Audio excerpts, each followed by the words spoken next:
ඔන්න ඉතින් සුබ ආරංචියක් තියෙනවා ඔයගොල්ලෝ හැමදෙනාටම. මේ වරායෙන් වාහන ගෑරේජ් එකේ වීඩියෝ එකක් වාහන ගෙනල්ලා තියෙන්නේ නැති වෙනකන් ලංකාවේ තව අවුරුදු ගානකට තියෙන වාහන තියෙනවා ගෙනල්ලා.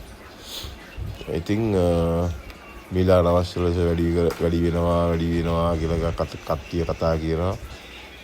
ඒ කතා බොරු වෙනවා මේවා දැක්කහම. අනිවාර්යෙන් ඉතින් මිල අඩු වීමක් තමයි වෙන්නේ ඉස්සරහට කොහොමත් මේ වාහන මෙච්චර ගොඩක් ගෑනලා තියෙනවා මේවා තව ක්ලියර් කරලා එළියට දාලත් නැහැ.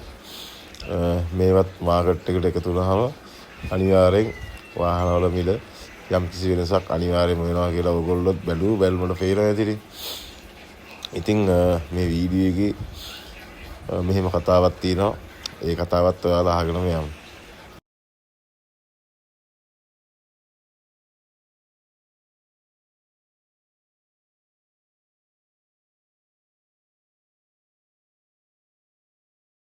බවක් නැතුව වාහන ගෙනල්ලා රොඩ ගහලා තියෙන්නේ. ගෙනියන්න කෙනෙක් නැතුවද කොහෙද?